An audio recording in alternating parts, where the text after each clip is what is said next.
કેટલા સમયથી તૈયારી કરો છો, મેં કેટલી એક્ઝામ આપી છે અત્યાર સુધી, અઠવાડિયાથી વ્લોગ નથી આવતા. હેલો મિત્રો, સ્વાગત છે તમારું મારા એક નવા વિડીયોમાં. આજના વિડીયોમાં હું વાત કરવાની છું, તમારા ઘણા બધા એવા સવાલો છે જેના હું આન્સર ક્યારેક નથી આપી શકતી, તો આ વિડીયોમાં હું એ સવાલોના આન્સર આપવાની છું. અને હમણાં કેટલા સમયથી વ્લોગ નથી આવતા, છેલ્લા અઠવાડિયાથી વ્લોગ નથી આવતા, તો એનું કારણ એ હતું કે મને મારી તબિયત થોડી ઠીક નહોતી, તો હું વ્લોગ બનાવી પણ નહોતી શકતી. અને મારું કામકાજ એવું છે કે અમારે વ્લોગ જો આજે અપલોડ કરવો હોય તો હું આજે જ બનાવતી હોય, તો મારી પાસે કોઈ એડવાન્સમાં એવો વ્લોગ હોતા નથી જે હું પોસ્ટ કરી શકું. તો હું ટ્રાય કરું છું કે હું એડવાન્સમાં હવે થોડાક શૂટ કરી રાખું, જેથી ક્યારેક વચ્ચે આવું કંઈક બની જાય તો વાંધો ન આવે, તો હું એ ટ્રાય કરું છું. તો હવે વાંધો નહીં આવે, કારણ કે હવે પાછા વ્લોગ આવતા રહેશે. હવે મારી તબિયત સારી છે. તો તમારા થોડાક સવાલો છે જે મેં લખી રાખ્યા છે, એ પ્રમાણે હું તમને આન્સર આપતી જઈશ. તો સૌથી વધારે મને કોઈ સવાલ પૂછતા હોય ને, તો એ વધારે સવાલમાં એક જ સવાલ હોય છે કે તમે કેટલા સમયથી તૈયારી કરો છો. તો એ આન્સર આપવા માટે મારે થોડુંક વધારે વિચારવું પડ્યું, કારણ કે હું ખોટું બોલવા નથી માગતી અને સાચું તમે લોકો સાંભળી નહીં શકો. અને સાચું છે એ થોડુંક મારા માટે ટફ, હું ખુદ ક્યારેક નથી સ્વીકારી શકતી કે આટલો બધો સમય થઈ ગયો છે મને તૈયારી કરતાં કરતાં. તો હું થોડુંક શરૂઆતથી તમને વાત કરું કે 2021-22માં મારી કોલેજ કમ્પ્લીટ થઈ, અને પછી મેં એવું વિચાર્યું કે હું હવે તૈયારી કરીશ. એટલે 2021-22થી જ હું ઘરે રહીને જ તૈયારી કરવાનું મેં ચાલુ કર્યું. પણ મારી તૈયારી કેવી હતી કે એક્ઝામનું ફોર્મ ભરાવાનું ચાલુ થાય ત્યારે પાછા એકાદ મહિના વાંચી લઉં, પછી પાછી એક્ઝામ આવે ત્યારે પાછું એકાદ મહિના વાંચી લઉં. એટલે વચ્ચેનો સમય તો હું શું કરતી મને ખુદ ન ખબર રહેતી, એવું બધું કાંઈ ચાલતું. એટલે એમ તો બહુ ઝાઝો સમય થઈ ગયો. મેં પાછી સરખી વાત કરું તમને લોકોને, તો મેં 2021-22 વાળું રનિંગ પણ આપ્યું છે કોન્સ્ટેબલનું, અને મેં એક્ઝામ પણ આપી હતી. ત્યારે મારે આઈ થિંક 35-36 માર્ક્સ થયા હતા. ત્યારે મેં ખાલી રનિંગની તૈયારી કરી હતી. અને અત્યાર સુધીમાં મેં જેટલી એક્ઝામ દીધી ને, મોસ્ટ ઓફ મેં રનિંગની તૈયારી કરી છે ખાલી.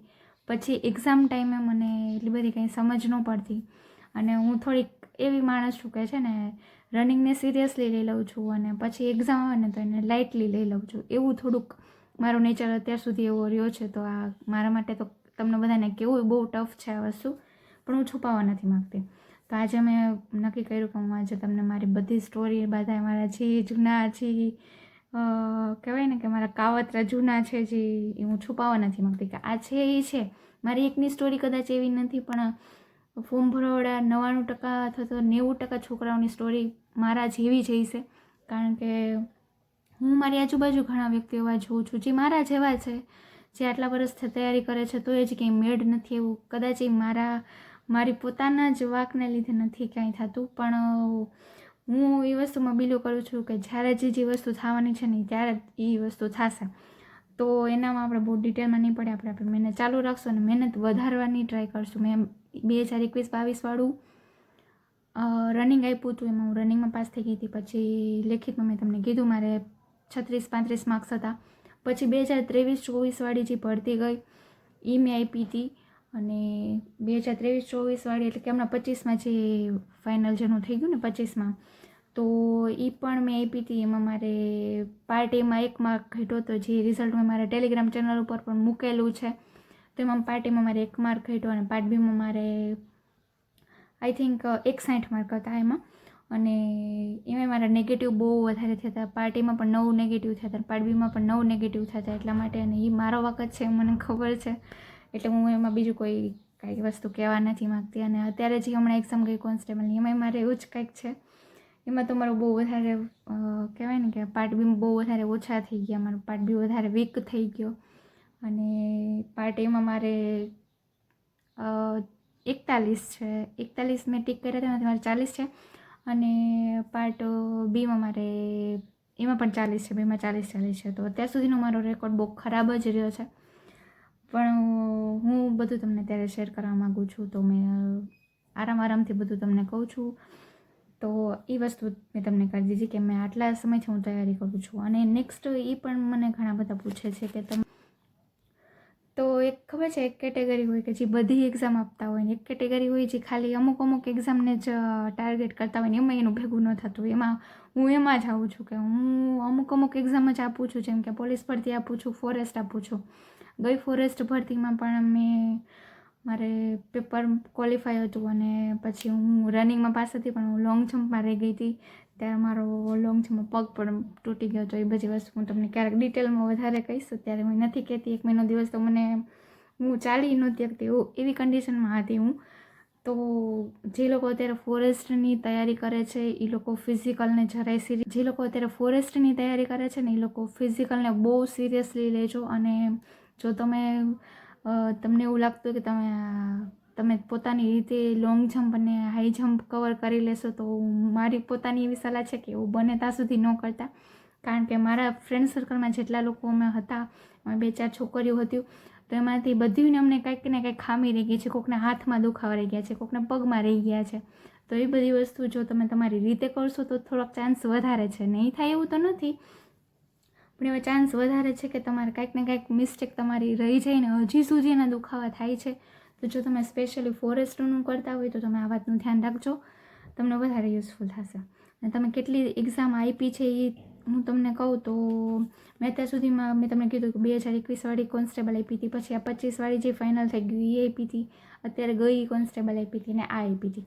એની પહેલાં જ્યારે હું કોલેજમાં હતી ને ત્યારે એકવાર અચાનક મારા ભાઈએ મને ફોર્મ ભરી દીધું હતું, કંઈક રેલવેનું કંઈક સમથિંગ હતું, તો મેં એ એક આપી છે. પછી ગઈ રેવન્યુ તલાટીની આપી છે અને અત્યારે હમણાં સીસી આવવાની છે, એ હું આપવાની છું.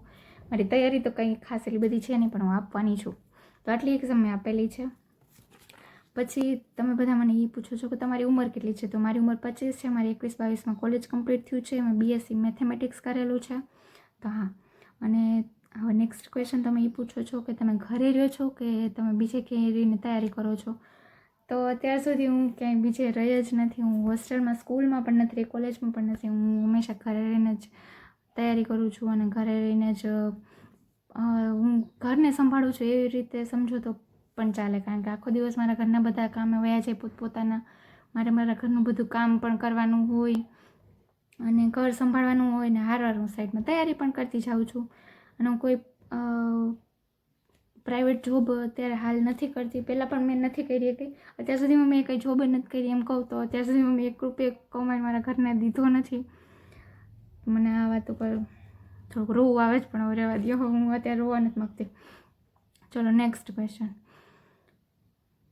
હું શું કામ કરું છું એ તો મેં તમને કહી દીધું કે હું ઘર સંભાળું છું અને હું તૈયારી કરું છું. આ 2 જ કામ કરું છું, તો હું મારાથી સરખું થતું નથી એટલું બધું. નેક્સ્ટ, કોઈ કોર્સ લીધો છે કે પછી આની પહેલાં તમે કોઈ કોર્સ કરેલો છે કે નહીં, એવું પણ તમે મને પૂછો છો. તો આની પહેલાં મેં આઈસના ક્લાસ કરેલા છે ફોરેસ્ટ માટે સ્પેશિયલ. તો 2023 જે ભરતી ગઈ, ફોરેસ્ટની જે ભરતી ગઈ ને એમાં મેં ક્લાસ કરેલા હતા. અને ત્યારે મેં છે ને એક મોટી ભૂલ કરી કે મેં ફોરેસ્ટના ક્લાસ કર્યા. મારે જનરલ ત્યારે ક્લાસ કરવાની જરૂર હતી. મારે અત્યાર સુધી જો કોઈ મિસ્ટેક મને લાગતી હોય ને તો એ મને મેઇન મિસ્ટેક લાગે કે મેં ફોરેસ્ટના ક્લાસ કર્યા નહીં કે જનરલના. તો ત્યારે જો મેં જનરલના ક્લાસ કરેલા હોત ને તો કદાચ મારી પાસે ત્યારે બધા સબ્જેક્ટનું વધારે નોલેજ આવી જાત અને તો અત્યારે કદાચ જોબ મળી જાત કે એવું કંઈક થઈ શકત. પણ મેં ત્યારે ફોરેસ્ટના કર્યા. ત્યારે મારી ફોરેસ્ટની એક્ઝામ તો ક્લિયર થઈ ગઈ, પણ મારું રનિંગ પણ થઈ ગયું અને લોંગ જમ્પ રહી ગયું મારું. પણ મારે એટલા બધા માર્ક્સ થતા નહોતા કારણ કે 823 સમથિંગ જગ્યા હતી. અને તમને લોકોને કદાચ ખબર જ હશે કે એનું મેરિટ બહુ હાઈ રહ્યું હતું, એટલે મારા જેવાનો તો વારો આવે જ નહીં, એટલે મારો આવ્યો નહીં. એટલે એવું કંઈક થયું એમાં. તો ત્યારે મેં જનરલની બેચ કર્યું હોય તો થોડોક ફાયદો મને થાત. જો તમે સ્પેશિયલ પોલીસની તૈયારી કરો છો તો તમે પોલીસની કોર્સ લે તો ચાલે. પણ જો તમે છે ને ફોરેસ્ટનું કોઈ સ્પેશિયલ એવી રીતે કોઈ કોર્સ લેવા માગતા હોય તો હું મારી પર્સનલ સલાહ છે કે કદાચ તમે એકવાર હજી વિચારી લેજો. કારણ કે એમાં એવું થાય કે જો આપણે ફોરેસ્ટની તૈયારી કરવા એક કહેવાય ને કે એકેડમીમાં જઈએ અને એવી રીતે કરીએ તો ત્યાં શું થાય કે જો એ લોકો વધારે ફોકસ એન્વાયરમેન્ટમાં કરાવશે, ભૂગોળમાં કરાવશે, એટલે એ તો તમને ચલો એ તો સારું એવું કરાવી દેશે. પણ ઇતિહાસ, વારસો, બંધારણ એ બધી વસ્તુ છે ને થોડીક કહેવાય ને કે સાઈડમાં ચાલતી હોય એવું લાગશે. એટલે જેટલું તમારે ડિટેલમાં બીજી એક્ઝામમાં જવું પડશે ને એટલું કદાચ નહીં કરાવે. ત્યારે એ ટાઈમે નહોતું થતું, અત્યારે ખબર નથી. અત્યારે કદાચ સારું થઈ ગયું હોય તો તમે કરી શકો છો. તો આ મારો અનુભવ હતો એ. પછી તમે લોકો એ મને પૂછો છો કે તમે ક્યાંથી છો. તો હું જ્યારે ફેસ રિવીલ કરીશ ત્યારે હું ડિટેલમાં કહીશ મારા ગામનું નામ, મારું પૂરું નામ તો કદાચ તમને ખબર હશે કારણ કે મેં રિઝલ્ટ પણ પોસ્ટ કરેલા છે મારા. એટલે મારું પૂરું નામ તમને ખબર છે. તો મારા ગામનું નામ હું તમને પછી ડિટેલમાં જ્યારે હું ફેસ રિવીલ કરીશ ત્યારે હું તમને કહીશ. અત્યારે હું ખાલી મારો જિલ્લો કહી શકું ને મારો તાલુકો કહી શકું. તો મારો જિલ્લો છે રાજકોટ અને મારો તાલુકો છે ગોંડલ. નેક્સ્ટ તમે હવે મને એ પણ પૂછો છો કે તમારી બુક લિસ્ટ કહો. તો હાલ કેવું છે કે જો હું આવનારી કોન્સ્ટેબલને ટાર્ગેટ કરવા માગું છું, પીએસઆઈને ટાર્ગેટ નથી કરવા માગતી. મને કારણ કે મને મારું લેવલ ખબર પડી ગઈ છે કે હું હાલ એમાં નથી પડવા માગતી અને હાલ મને મારાથી થશે નહીં. હાલ મને એવું લાગે છે કારણ કે હું જો અત્યારે રિટર્નની તૈયારી કરવામાં રહી કે 2-3 કલાક હું એને દઉં અને પછી હું પાર્ટ એ અને પાર્ટ બીનું શીખું તોય મારું ભેગું નહીં થાય. મને ખબર પડી ગઈ છે કે મારું લેવલ નથી અત્યારે એટલું નથી. ફ્યુચરમાં જોઈ જાય, અત્યારે નથી. તો અત્યારે હું ખાલી હવે કોન્સ્ટેબલની તૈયારી કરવા માગું છું, બીજું અત્યારે કંઈ કરવામાં નથી માગતી બસ. તો બુક લિસ્ટમાં એવું છે કે હું એક કોર્સ લેવાનું વિચારું છું. તમને લોકોને ખબર હશે કે 15મી ઓગસ્ટનું બહુ હમણાં હાલે છે કે 15મી ઓગસ્ટે એ બધા બેચ લોન્ચ કરવાના છે. તો હું રાહે બેઠી છું. જે હું બેચ લઈશ હું તમને પછી નિરાતે કહીશ. તો એ પ્રમાણે હું પછી મારી બુક લિસ્ટને થોડી એવી ચેન્જીસ કરીશ. નવી બુક પણ મગાવીશ કારણ કે મારી પાસે જીકેની બુક બધી જ્યારે મેં ફોરેસ્ટના ક્લાસ કર્યા ત્યારે મારી પાસે જીકેની બુક જે આવી હતી એ જ છે. ત્યારે 1-2 બુક બીજી મને જે ભૂગોળની બધી આપી હતી એ જ છે. મારી પાસે બીજી કંઈ કોઈ બુક કંઈ નથી. તો અને બુક લેવાના મારી પાસે તે પૈસા નથી. તો થોડીક મારે નિરાત રાખીને કામ કરવું પડશે અને જે વધારે યુઝફુલ થાય એ બુક મારે લેવી પડશે. તો એના માટે તમે થોડીક રાહ જુઓ. ઓકે, પછી તમે કેટલી એક્ઝામ આપી મેં તમને કહી દીધું. તો બસ આ નાની એવી વસ્તુ મારે તમને બધાને શેર કરી હતી કારણ કે આપણે 1500-1600 લોકો મારા ઉપર ટ્રસ્ટ કરીને મને જોવે છે. તો હું મારા વિશે થોડુંક વધારે કહું. કદાચ મને એવું લાગે છે કે આ જોયા પછી તમને કદાચ થોડુંક એવું પણ થાય કે તમે આટલા સમયથી તૈયારી કરો છો તો કેમ તમારો વારો ન આવ્યો કે આ. તો એ તો મને નથી ખબર. મને ખુદ ઉપર શરમ આવે છે ક્યારેક તો પણ છે રિયાલિટી આ જ છે. તો હું તમને કહેવા માગું છું, મેં તમને શેર કરી. હવે તમને શું લાગે છે કે આગળ મારે શું કરવું જોઈએ? છો કે તમે લોકો મને સારા સજેશન પણ કોમેન્ટ સેક્શનમાં આપતા રહ્યો છો તો એ મને બહુ ગમે છે. તો તમે સારા સજેશન આપતા રહ્યો. ઘણા થોડુંક નેગેટિવ પણ કહેવા, હવે થોડાક નેગેટિવ કહેવાવાળા પણ મારા ફીડ ઉપર આવવા માંડ્યા છે. તો કહો કંઈ વાંધો નહીં, ચાલો કંઈ વાંધો નહીં, મને કંઈ વાંધો નથી. તમારા જે મનમાં હોય તમે કહેતા જાઓ, વાંધો નહીં. તો બસ આ તો મારી નાની એવી સ્ટોરી. અને અત્યારે હું ફ્રી હતી કારણ કે આજે મારે કંઈ વાંચવાનો મૂડ હતો નહીં. મને હમણાં 2-4 દિવસ થયા થોડીક મજા નહોતી. તો આજે મને થોડુંક સારું છે. તો મેં કીધું બિંદાસ તમારા નાના સવાલના જવાબ આપું. જેથી કોમેન્ટમાં આન્સર આપી એ પણ એક વધારે ફેર છે અને હું અહીંયા બોલીને તમને કહું એ પણ ફેર પડે ને એટલો તો. એટલે મેં કીધું હાલો હું તમારા માટે એક નાનો એવો વિડીયો પણ બનાવું. તો બસ કેવો લાગ્યો વિડીયો તમને કોમેન્ટમાં કહેતા જાજો અને લાઈક, શેર અને સબસ્ક્રાઈબ કરતા જજો. મળી નેક્સ્ટ વ્લોગમાં.